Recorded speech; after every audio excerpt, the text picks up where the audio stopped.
Welcome to Single Moms Doing It All. This is your host, Muriel Felous. And before I go and introduce my guest today, I just wanted to let you know, in case you're not on my newsletter, that I just released, I called it a gratitude shot because we are going through very difficult, challenging times where we have to adapt. And a lot of people have trouble being grateful right now. That's exactly when you should practice gratitude and double it. So I did a small recording to try to help you connect gratitude with ordinary activities, moments of your days, so that it becomes automatic. It connects wiring, it creates wiring in your brain, and that soon enough, gratitude will become one of your dominant emotions throughout your day. That's just what I wanted to let you know. So go and check that out on my website, Single Moms Doing It All, and I'll be happy and delighted that you join our community. Now, I'm going to introduce my guest, and today, this is one of the episodes that I really intended to give hope to moms. I intended it to give hope to moms that even though your teens can maybe act out for quite some time or a short period of time, it doesn't mean anything. As long as we're alive, there is hope. And my guest is the proof of that today. His name, and of course, I forgot, as usual, to ask him how to pronounce it, is Thomas Wurm. Is that how you pronounce it? Yes, Thomas Wurm. Okay, didn't make a mistake. He's a master practitioner of NLP, hypnosis, and emotional freedom release. Hi, Thomas. How are you? Oh, I'm doing amazing. And thank you so much for having me on the show. And I just love your audience. I love what you're doing. And I'm just honored to be here. Thank you. Oh, I'm delighted that you're here because a lot of moms may lose hope when their kids start acting out, and that's a very difficult time for families usually. And when you lose hope, you vibrate at a level that doesn't help anybody. So today I wanted you to really help us keep the hope up with your story, because you have a story, you have a victory story. So let's go into it right now. What happened when you were young that, how did you act out? Because I know you mentioned that once. I never really asked you, and I want to discover that with the audience here. Yeah. So let's I just want to start it out with kind of like pre-framing of kind of what was happening in my life at the time. And, around sixth grade, maybe 8, 9, 10 years old, somewhere around there.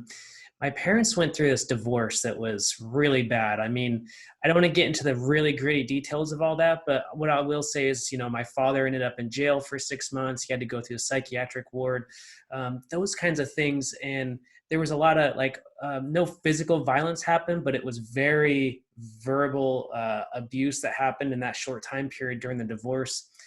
And it was very traumatic for me. And I didn't really realize or how to deal with it or process any of it. And so soon, all of a sudden, my life changed. My dad was gone. I was living with my mom all alone. It was just me and her. And, shortly after that, I started, acting out with, hanging out with the wrong people, started drinking, started smoking pot, which led to a whole nother road of drugs, which we'll get into later. But it really just snowballed. And I can't remember exactly what I was thinking. It was just I was just going crazy. And I think the biggest thing was anger. I mean, I think one of the biggest things is I would come home and just trash my room. I mean, I would just break things, absolutely just go off the wall sometimes over the stupidest things. And it was, obviously I wasn't angry at whatever happened. It was like the bigger picture. And so were you aware at the time that you were angry, or that now because you're an adult? Yeah, I think now I realize I can see a lot better. I can, looking back that, 2020 vision, looking back in time. But the biggest thing was, eventually I ended up in anger management and try and work with this. And it just, what it taught me later in life, what I realized is that anger management really taught me how to hide my anger, and it really didn't solve anything. And Oh. so it really just boiled up and boiled up, and years later it became worse. So it was important for me to express that anger, but I wasn't doing it right. What do you remember specifically what you were doing in anger management that actually led you to repress it instead of let it flow and express it in a healthy way? Yeah, I think specifically, I can't remember like a conversation with a therapist or anything really specific back then. But I just feel like after those years, it went from, being very expressive and angry and breaking things to like, well, I'm just going to internalize it. I'm just going to be angry at myself. I'm just going to be angry inside here because nobody will notice. And that led to health problems later. Yeah, it can even lead to depression because then it turns toward you and you start being depressed. So that's something for moms to take a note of, that although we shouldn't let our kids hurt us or hurt anyone with their anger, it's crucial to find a way for them to channel it instead of repressing it. um, I know that when boys, especially boys, when they grow up, there are a lot of hormonal changes that lead to sometimes arguments with mothers. I know with my son, he had to learn to also take a hold of that so we don't end up in conflicts all the time, and I had to learn too. Was it also present with your mom, like arguments that where you felt your anger going up right away and you didn't know how to deal with it? Yeah, absolutely. And I can definitely, agree and tell you that's definitely true for me was, that's, 10 years old, 12 years old, right when this is like just starting, I'm just going to that puberty phase. And it's just like, I'm already confused. I'm already have no idea what's happening, and all this happens. So that's definitely a part of it. And I can say there is so many times like, I remember like, I feel so bad about it, but my mom had to wake me up every morning, like kicking and screaming to go to school. And I punched her one time, and it's just like, oh my gosh, I was like the worst for a while. And so it was a tough time, right? Because I know that with my son, we had discussion where he has a lot of awareness of it, because I remember that when he was 10, he told me he wanted to go back to a psychologist because in his terms, he said it takes over me. And it was like, it broke my heart because it's something that takes over you, and it's like you become somebody else, and then you feel so bad after when you're mean to your mom or whatever you do. um, Yeah, yeah, absolutely. And I would, that resonates with me because back then when it was really bad, I would just see red. I would totally lose control in those moments. And thankfully, back then I had skateboarding and I was really hardcore into skateboarding. So I would spend, 6, 3, 4 hours every day after school skateboarding. At this time, I never got any homework done. I never read any books. I was just skateboarding. And, it helped me so much. And there was also, I would say, pros and cons to that life with the skateboarding, the wrong crowds maybe, but it really helped me. And it was so artistic, right? I think that expression was important. and that's, oh, you're reminding me a lot about my son. He's also in skateboarding. He loves to paint. He's very artistic. He writes poetry. But what I notice is that there is a huge, he feels emotions to the extreme. And I think that's one of the problems, that when you feel too much, then what do you do with that? Was that present for you too, or? Yeah, I think looking back now and knowing myself so much better, now that I'm, 30 years old, it's like I think I was so empathic and I didn't even know what that was or what that means, but just feeling all that anger from my mom and my dad and my brother, from everybody in the family, I think that was a piece of it too, was like, why am I so angry? I had no idea. I had no idea why I was so angry. I didn't even realize. That's a good point, because sometimes when people are empath, they absorb from others. I know that's the case in my family too, because we all have some kind of, my daughters, one of them is very psychic. and my son is doing Reiki without even have learned. So I suspect that he can also absorb that. And for moms, I think, I talk about that in the podcast, energy hygiene. Even if the kids won't do it because they don't want to hear about that stuff, they don't want to hear what we have to say. We are not the source. It's not going to really go sink in. For the moms to practice energy hygiene where they would clean their own aura, and they can also clean the aura of the kids, send either archangels, if you believe in archangels, or your own mom energy. It's very, very powerful. So that's a very good point. Thank you for mentioning that. So what happened after? Because I know that so you associated yourself with the wrong crowd, and what did it become? Yeah, absolutely. And so, it first started out with, a couple friends like experimenting with alcohol and marijuana. And then, within, eighth grade, I think my emotions were so out of just, I was just going crazy, is the way I would describe it. Is, I was like snorting sleeping pills every night to go to sleep. I was cutting myself. I was just absolutely doing any drug I could possibly get my hands on in eighth, ninth grade. Totally losing it, right? So totally out of sorts. And so that just kept escalating and escalating until I was doing drugs every single day, like whatever it was, after school, on the weekends, and eventually led to me overdosing on pills and alcohol. And it took me a long time to realize that I had a near-death experience. I always thought, like this experience I had was basically what happened is I was at some friend's house. We had a lot of pills and alcohol, and I just felt like I was going to throw up. Like, oh, I've done that before. And so I went outside and went into the trees. And this is Western Washington in the wintertime, and I just collapsed in like these, berry bushes. It's raining, it's cold, middle of the night, and everything went black. And it was black for, I have no idea how long. I really don't know how long I was out there.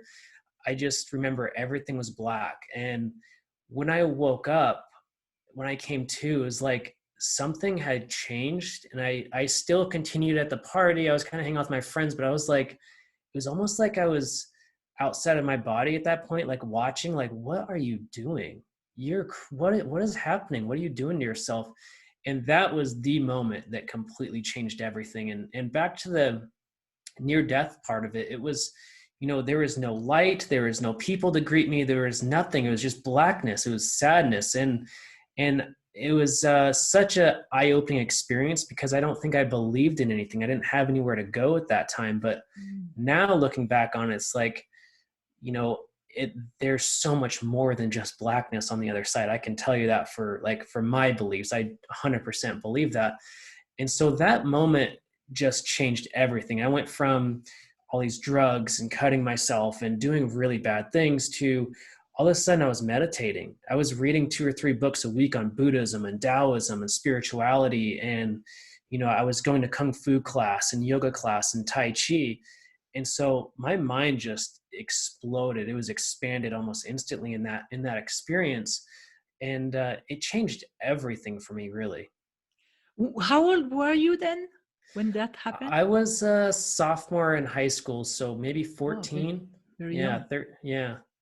yeah. And so I want to back up before I go and ask you more questions about that experience. Before that, are there any things, because I know as moms, we try to help. And from my personal experience, even regarding smoking weed and all that, when we try to prevent it and control it too much, it ends up creating the opposite effect, because everything we talk about is that. And then our relationship with our kid is being damaged. There is nothing else but you're not going to smoke. You're not going to do this. So I had to learn that from myself and change my approach. Are there any things that you noticed? And it's not to blame anybody. Everybody is doing their best. As moms, it's hard enough already. But are there stuff that made it worse that you wished that your mom had known at the time to stop doing or to start doing?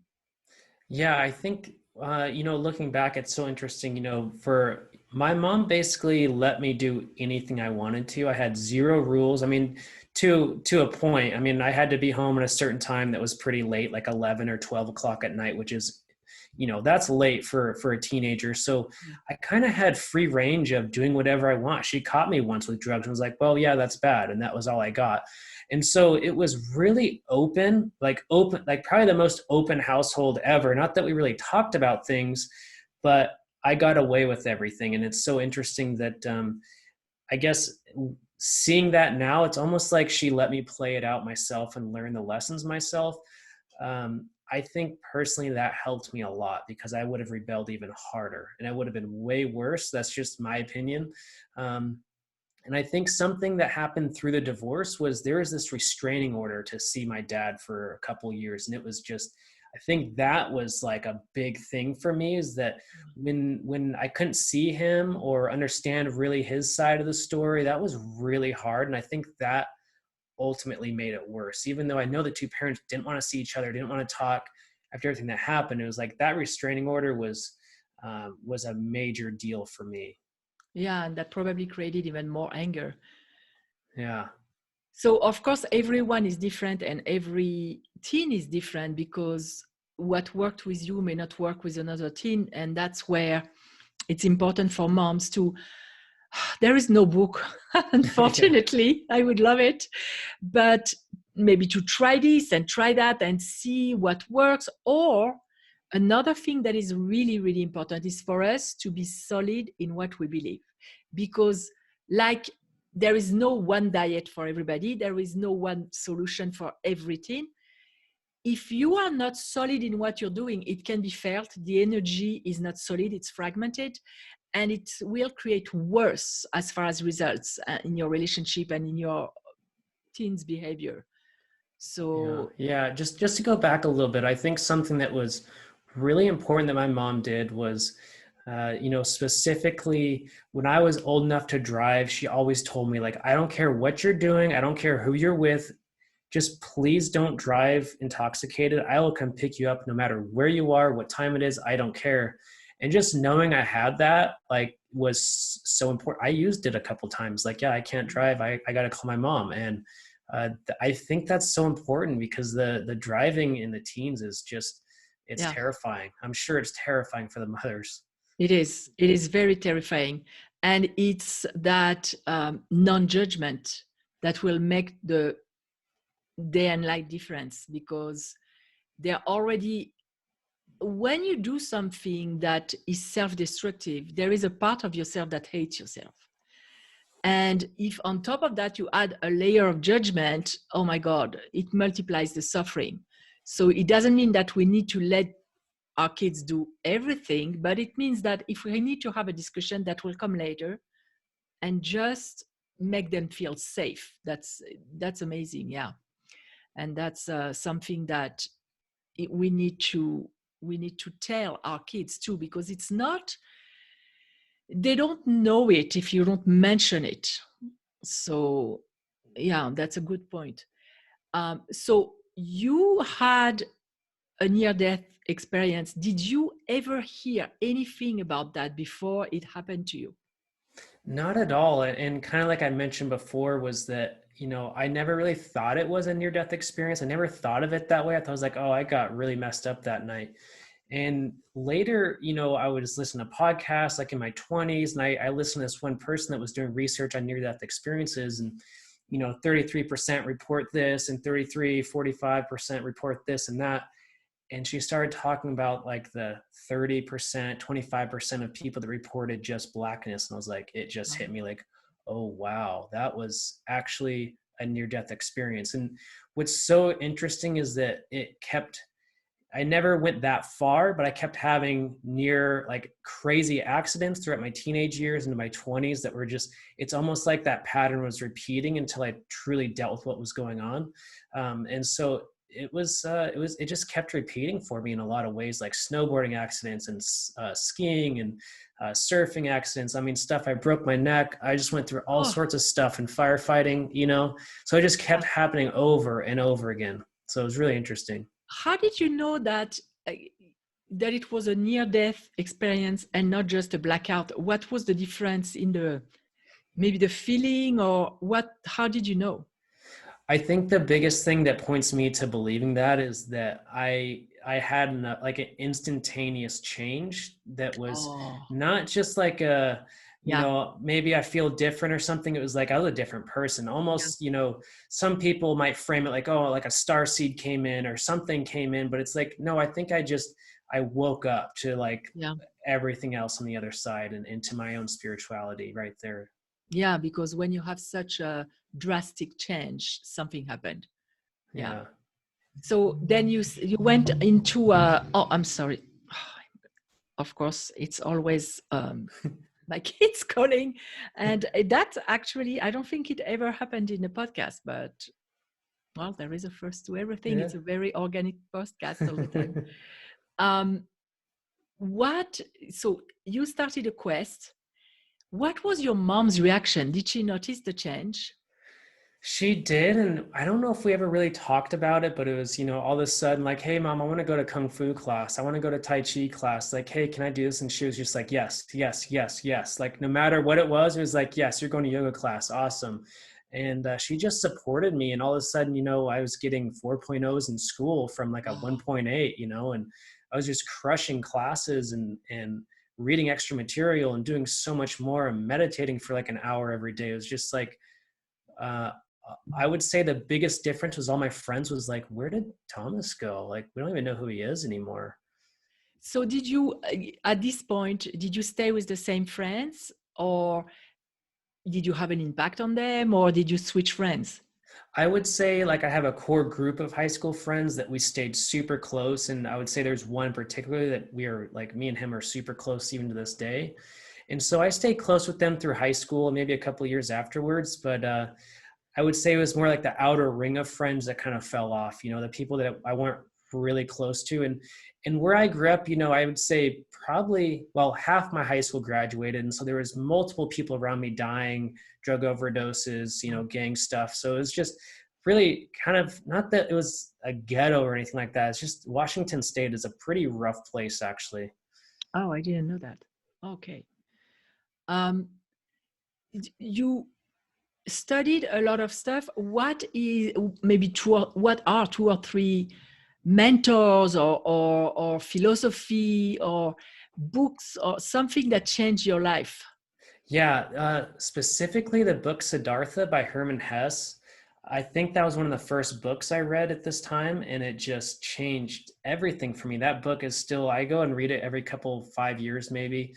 And I don't know what it is about that book, but it is so powerful. And it's really just Buddha's story if people aren't familiar, and his life and his journey to enlightenment. And that book just hit me really hard and really deep. And that was kind of all of a sudden I was reading everything I get my hands on about Buddhism, Taoism, Eastern philosophies, acupuncture, Chinese medicine, everything in that category. I was just eating it up. Were you aware that you were on a quest at that time, or you just like felt like a teenager with a super strong interest? Yeah, I just feel like an interest, I was still, into skateboarding and still into like my video games and stuff, but it was like I would say 50% of the time I was like dedicated to, yeah, I guess it was a journey. I never thought about it like that though. Yeah. Did you speak about it, or you kept it for yourself? So like my friend that I'm super close to, he like was very similar in a lot of the things that we did growing up. And so we would talk about this stuff for hours and hours whenever we hung out. I mean, all night long, and go skateboarding and talk about it still. And so there was a couple people I could share it with, and there's not a lot. I know that some people, I was listening to a podcast this yesterday, and she was talking, since you try to experiment with drugs. I That's something that's very hard for me, because I hate the idea of losing control unless it's a meditation or something. But people talk about DMT and spiritual experiences. Did this ever happen to you? Did you ever use that kind of drugs for a quest, or you never actually tried that for a quest? Yeah, so I'd say I did recreational type pills that would give you that effect, but then later after this experience in high school, I actually went to the desert in Oregon and had a psilocybin, magic mushroom experience that Oh yeah. was Mm. very powerful for me. I would say that's probably like the next event that was super spiritual and extremely deep for me. I would say it was definitely life changing, but it had to be really ceremonial and important. And there is a lot of thought that went into it. It wasn't just like a party. It was like Yeah. me and three friends that were going on an adventure together. You had like an intention attached. Yeah, very intentional. And I know that you meditate. I'm curious because I meditate and I have very strong and sometimes out of body. Sometimes I feel myself in two dimensions at one time. Is it really different when you have those experiences in a meditation and with drugs? Yeah, so this is me and my friend talk about this all the time. And so personally, I'm just going to hit on another story that's a little bit farther ahead. But, I would say about 5 years ago, I was meditating really deep, like 2 hours. And I just asked the universe, like, please, will you just open my third eye so I can see the universe? And I was completely blasted out of my body. And I've always thought this was a natural DMT experience, to kind of catch what you're talking about. And this experience was so profound. I would say this was the most profound experience of my entire life. And it's so interesting as I think the psychedelics, the mushrooms, the ayahuasca, um, I think those things open like a window and you can look through, whereas the meditation, you can actually walk through a door into that realm and actually do work. And I think that's the big difference to me. Because I always say, if I was going to do DMT, I don't think I will in my life, but the only way I would do that would be to go on a spiritual quest and ask questions. But I've been told that you can't necessarily do that when you are under this influence. And like you, the meditation experiences are life changing because it confirms, first of all, that we're not our body, and you get in contact with something that you can't even express with words. So I wouldn't exchange that for anything. Yeah. So you went on that quest, you continued trying maybe drugs. What was the turning point for you where, because I know that today you are a coach, you are a mentor for other people. How did that happen? Yeah, absolutely. So I think kind of the next step in this journey for me was I decided to become a wildland firefighter. And I was about 15, 16 around that time. And so I started looking into like, well, what do I need to do that by the time I'm 18? What do I need to do? And so I joined a youth corps when I was 16 for the summer. And we spent the whole summer in Idaho building trails and backpacking, going out in the woods for, 3 months at a time. And that totally changed everything for me too. I mean, I went from all the stress at home and everything still going on. And I think those 3 months in the wilderness with people I didn't know, with strangers that turned into like my best friends, that whole experience was so healing. And I got to really integrate all those experiences of my teenage years, I think, before really like I just found myself is what I felt like. And that was really important. And that drove me to, yes, I want to be a wildland firefighter. This is exactly what I want to do. Yeah. And so that, drove me into, I got my first job as a wildland firefighter when I was 18, and 14 years later, here I am. Yeah. And such a big journey because there's so many stories of, near misses and this and that and cool stuff and flying into the mountains. And I mean, just doing everything a wildland firefighter does. It's quite the life. It was an amazing experience. And what I found was I started to struggle with mental health and anxiety and really hardcore fear and health issues. And that's what, again, tied into that awakening experience I talked about earlier when the meditation was that after that happened, it was like, well, I was gifted some things and I changed again to coaching and NLP and the MER and all that. How did you discover, how did you get in contact with the idea that you wanted to become a firefighter? Did it come to you? Was it a synchronicity? Did you look for it? Yeah, so so I'm actually third generation. So my grandparents were fire lookouts across from each other, and that's how they met. An amazing story. And Wow. my dad was a wildland firefighter as well. So I just kind of grew up with the stories and the lore and the adrenaline story, and just all everybody talking about it in the family was just like, it sounded so amazing, and I was really drawn to it. And definitely being in nature and bonding with other people, and it's a return back to yourself. It's Yeah, yeah, absolutely. And what I started to find, later in my career was you're in this environment that's so chaotic, but if you can just like calm yourself and look around, there's so much beauty in just like the fire tearing apart the landscape. It really is like the wrath of God out there on the landscape. And it's so inspiring in a way to like experience that so up close. how do you manage, how do you deal with your, I guess, anxiety? Maybe you don't have anxiety, but with the effect of having a profession that is so dangerous. What are your tools? Yeah, so the big thing for me, what was going on was like I started to notice like, just going through the store, I'd be walking really fast, like I'm going to a fire, or eating, I'd eat really fast because I'm going to a fire. So everything was really fast and hardcore. And it just started really affecting my life, which turned into this fear, this really hardcore anxiety, which was like this feeling of, well, death's right around the corner. I just had that feeling all the time, like I was just going to die from whatever it was. And I didn't really realize what was happening or what was going on until, I look back on it now, and it's like, yeah, that was like some beginnings of PTSD, right? That's very, deep anxiety. And so the biggest thing now is that with the NLP and the hypnosis and the mental emotional release, that stuff's just easy to overcome. And I know that's a big statement, but that stuff just really blows out the emotions. And that's what, like, I would say released everything for me. Definitely, when you have tools that work, I see that with, I do tapping, as you know, because I do tapping.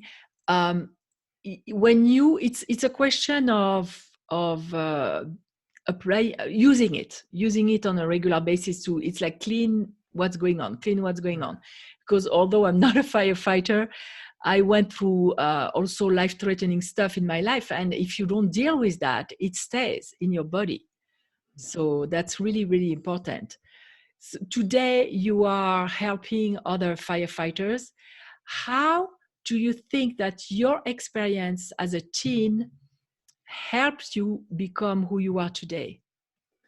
Yeah, I think that near death experience just really kind of set the stage for everything to fall into place later in life. And as hard as those years were, I'm so grateful that I went through that, dark night of the soul, or whatever you want to call it. Those troubling times, I think, was so important for me to learn that personally. And honestly, like throughout my fire career, I would just use that. Like, I've been through so much. I can do this. I can get up this mountain. I can fight this fire. And it was just like fuel for what I was doing out there in the field. And I think that helped me so much. Yeah, because you had to become very resilient. Otherwise, you wouldn't have lasted. Yeah. What do you do today for so that people know if they want to get in touch with you too? How do you help people, and what do you do? Yeah, so specifically, I work with firefighters mostly, but I work with anybody that's open that wants help. And so what I do is I combine all the NLP, hypnosis, mental emotional release into a big session called a breakthrough session. So it's like 8 hours, and that can be like 2 days, 4 and 4. But really, it's like 30 years of therapy in 8 hours is what I call it, because we really go back to the first events in your life, subconsciously. And we actually release the seeds of your anger, sadness, fear, hurt, and guilt. Those are the big main ones, and any limiting beliefs. And we actually, integrate your parts. Like maybe you have an inner conflict. If I want this, but the other part of me wants that, we actually integrate those. We do some hypnosis. We do goal setting. And so you walk away from this session just like a different person. And it is actually changing the neurology and changing the nervous system in your body. It's very powerful. And so, anxiety, depression, those kinds of things are, we can change that. We can Yeah. release it. We can change the symptoms. And so I focus on mental health, but there's also a wide range of things this work helps. And so after the big session, the coaching starts in supporting that change and anchoring that change in, as well as, that person walks away with a goal, an action plan that they're going to work on maybe writing a book or starting a podcast or doing something that they've always wanted to do. And I'm there as a coach to support them. How do people come to you? They are not, because you work with firefighters, and in my mind, maybe that's a stereotype, but they are not the kind of guys who would go for the coaching and enlightenment and discover yourself. How do you present Yeah, that? absolutely. It's a tough crowd, I'll say that Yeah, for sure. And it's mostly word of mouth. One person gets it, and then the other person's like, "Dude, you gotta try this," because all of a sudden their anxiety's gone, their fear's gone. They've, you know, not because I told them to, just because they wanted to. They've dropped their medications, and there's just amazing stories with this work. And that's part of my mission as well, is breaking the stigma of talking about mental health and the yeah. anxiety and the fear. And it's an amazing mission to be on. Yeah. Yeah, it's something that in our society they are not comfortable talking about. They mask it with medication, unfortunately. Mhm. There is one question that I ask all my guests, and it's about self-love. What's your definition of self-love?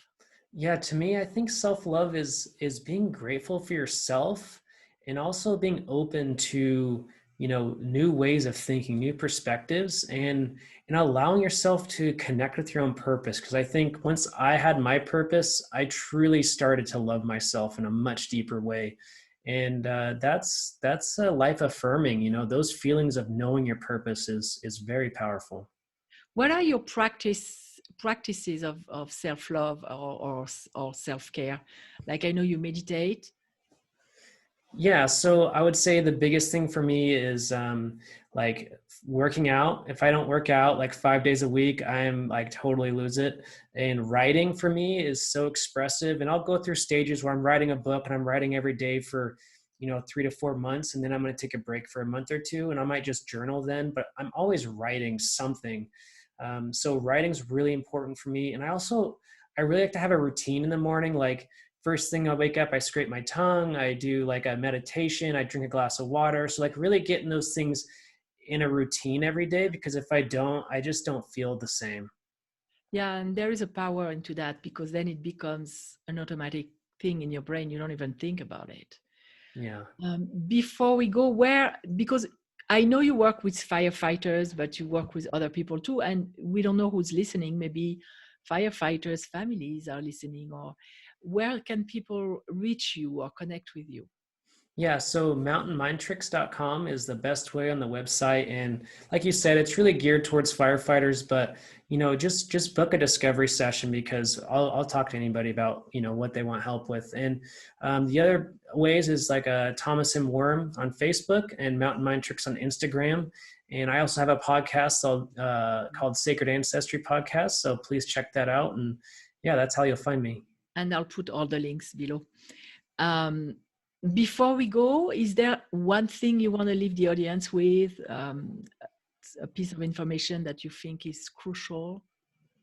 I think, for all the moms out there, I just want to say thank you, because I love my mother so much and she gave me so much in life. And whatever you're doing, like, you really are an amazing mother, and you're doing your best with what you have, and just believe that.